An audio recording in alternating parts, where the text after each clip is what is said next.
Hello everyone, it's Maria here from Sydney, Australia. Thank you so much for joining me. Today I'm going to be showing you a card with the 3D embossing folder called Bricks and Mortar from Stampin' Up, or Brick and Mortar, and the Olive Branch stamp set and the retired Gorgeous Grunge splatter stamp on that one.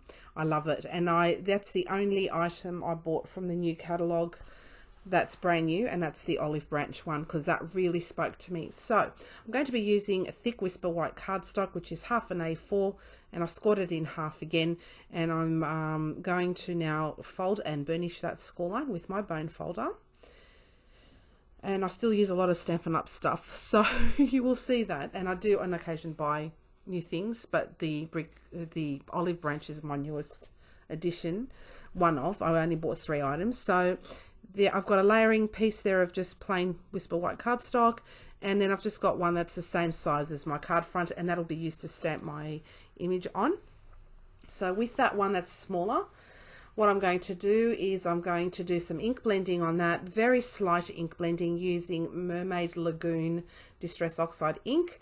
Now I stuffed that up, so yeah, it didn't turn out as much as as good as I liked. So I'm going backwards again, turned over the piece of cardstock, and I'm just going for it there. So it's just a subtle color. The reason why I picked it is because it reminded me of Greece, the Mediterranean. I'm from Greek background, so I thought it was like a natural fit to put that on there. It's just beautiful. So I'm going to use now that splatter stamp, and I'm going to use my Stamparatus for that. It's a good idea to use a stamp platform when you're doing these things, I think, because it just, you know, it's cool. And also I'm using just black Soot Distress Oxide there. Now the reason why I like the Stamparatus is because it stops me from mucking it up. So that's why I like the stamp platform. And for this card, I think the stamp platform is a must, because what I'm going to be doing is, once I start stamping that beautiful olive stamp, is I'm going to be using multiple colors. But before I do that, what I want to do is just dry emboss that front panel there with the 3D embossing folder called Brick and Mortar. It's one of my favorites actually, and I use that a lot. So I'm just going to now just put that through my machine, and that is it. So that's done, and it turned out really beautiful. And actually I really love that blue. It's just the perfect color in my opinion. Of course, feel free to use whatever you know, colors and inks you wish. So I'm using my crumb cake Stampin' Right marker, and I wanted to do multiple colors, so I'm also using the old olive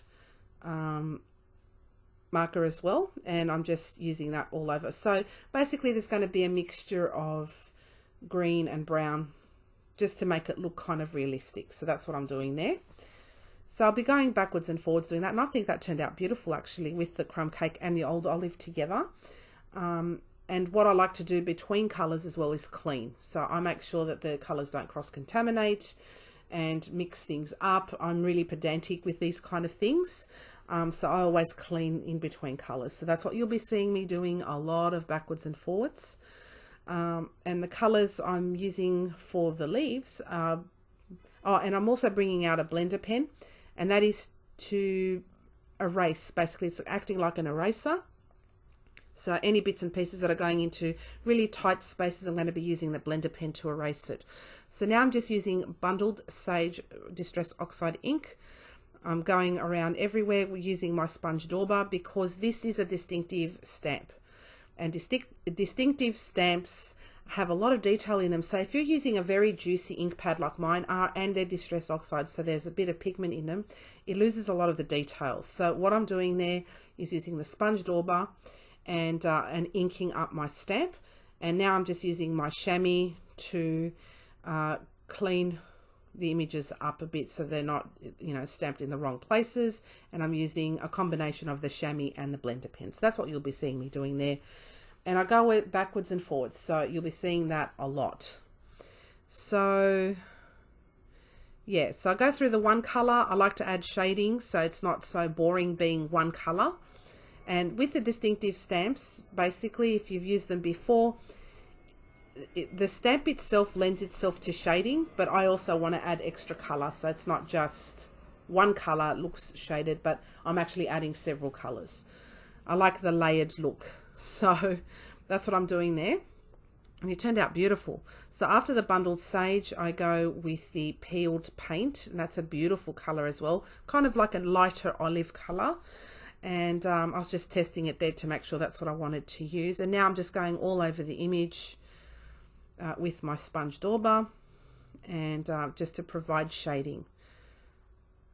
And I'm using my blender pen again so the stems don't get coloured the same colour, and then all that work I did with the markers goes to waste because pigments go over the top of every colour. So that's what I'm doing there. So I'm using black soot, and I'm going to be colouring 3 of those olives the black colour. So they're the more ripe olives. So I just go over the top of those, and again using my chamois, and I go around and make sure that I don't get any other areas like leaves having black bits on them, because it doesn't look nice. So that's what I'm doing there, and I'm using my blender pen to erase those delicate areas there that are too close. And so I'm just scribbling off a little scrap piece there, and then I'll throw those out, so I might as well just use that too. And I'm using my chamois again. And you'll be seeing me doing a lot of backwards and forwards. That's how I do this. And that's the beauty of using a stamp platform such as the Stamparatus, because that allows you to go backwards and forwards, fix things up, add colors, all that sort of thing. So that's very handy. A little story about my narration. Hopefully this one goes through. I've recorded these 2 times to narrate it, and each time it didn't take. I don't know why. So anyway, I used a bit of Aged Mahogany over the black parts there, and because the Kalamata olives are not necessarily all black, they have a bit of that brown color through them. So the Aged Mahogany, in my opinion, was the perfect color to use, and a little bit went on the leaves, and that's okay. No leaves are intentionally all green, they have a little bit of brown as well. So I'm now going back with the, I think that's the peeled paint. No, sorry, crushed olive. Get that right, it's the crushed olive. I'm using that to ink up the unripened olives, the more fresh ones. And that colour is absolutely perfect for olives, hence the name crushed olives. It was a perfect colour, just beautiful. So now I inked up also the right one there. That turned out nice. And now I'm just using not peeled paint, using bundled sage again, that's right. And I'm just inking that all up again, and then I'll go back with my chamois and things like that again and again. But that turned out absolutely beautiful. And so now I'm going to be using the Aged Mahogany to add more of the brown throughout that image. And it just turns out beautiful. And it does go well with that image, but in the end I don't actually use it, and you'll see why. So anyway, I'll go back and I apply the colour to make sure it's a nice black as well. And you can also see the other colours, and that's the beauty of Distress Oxides, is you can layer colours on top of each other, and it turns out really nice. So what I'll be doing now, once this is done, I'm going to be using my Brother's Scan and Cut to cut out the image. This stamp set does not come with dies, and as I said before, I'm not going to be buying dies anymore if I have the means of using my Brother's Scan and Cut. So when I use my Brother's Scan and Cut, there are certain images there, like leaves, that are kind of just sitting out in the air. So what I have to do is get a pencil, and then I'm going to be joining up all of those lines so that the image is cut out as one image. So I do that off camera, and what you'll see me do now is you're going to see the finished product. So I've used my Brother's Scan and Cut. Now I have that beautiful stamped image all done, but there was a little part of the leaf there because I forgot to connect it up with a pencil that did not scan. But it didn't bother me at all in the slightest. I think it looks nice regardless without that little leaf on the end there. That's towards the right. And it worked out beautiful, so I don't care. It's a handmade card. And so what I'm going to do now is I'm going to then start putting it to, yeah, I'm going to erase all of those pencil marks. It's important when you're using an eraser to use an eraser like that and not the ones off the top of your pencil. And you will see me point to it. Don't use it. Use that kind of an eraser because it does not scratch off your image. The ones that are on top of the pencil, the erasers are very rough, so it will get rid of also your stamped image. So that's why I use one that's white and it's, you know, it doesn't destroy it. So I'm just rubbing out the pencil marks that I forgot to erase before very quickly, and they turned out fine, no problems. So now I'm just going to start putting the card together, but I don't like that panel in the end. So I'm just going through the motions of laying, you know, doing the layout on it and what have you. However, I don't end up using that in the end. What I end up doing is probably, yeah, I was just going, this doesn't do it for me. It kind of looks nice. I'm not sure. You let me know in the comments below if you like the one with the blue and the splatter.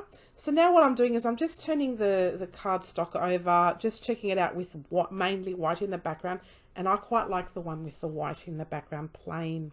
So I'm going to go backwards and forwards, check it out, and in the end I'm thinking, you know what, I think I'm going to go white. So what I'm going to be doing now is getting a piece of Whisper White cardstock again. I'm going to be using my trimmer and I'm going to cut it down and then trim off 1/4 inch on the sides, just on the two sides, on the long and the shorter side, and that is it. And that provides me with a nice border around it. So now I'm going to emboss that piece of cardstock with the Brick and Mortar 3D embossing folder. I think it goes perfectly together with that stamp. I just love it. So I'm putting that through, but I forgot to stamp the splatter. So I'll be doing that now, and I think it looks much better with the plain white. It just stands out more. It just looks much better. So I'm going to go with that. So I'm going to use my Stamparatus now, since I stuffed up not stamping it before I embossed it, but either way it still works out fine. So I'm just doing a layout there to make sure that the splatters will be in the right spot, because I love splatter stamps, and the reason is because you can target where you can splatter things without making a mess, first of all, and having terrible you know, sizes of splatters that you didn't intend. This is the perfect splatter. It's intentional. I love it. I like that stamp a lot, and that's one stamp set that has not left my collection. And now I'm just stamping it again because I felt like it needed a little bit more in the background, not just on the edge there. And then I just tap it really lightly, and that's it, done. And I think that's perfect. It was done so good. I even gave it the thumbs up. I absolutely love it. So that turned out really, really well. So now I'm just cleaning. And yeah, that turned out really well. I'm really happy with this. So now I'm just cleaning, but just to let you know, yeah, have fun with your retired stuff. Don't get rid of them. If you know you're going to use them, keep them. If you won't use them, by all means, get rid of them. There's no point keeping them. So what I'm going to do now is I'm just going to start putting it together, and I'm kind of going a little bit backwards and forwards just to be sure I'm making the right decision.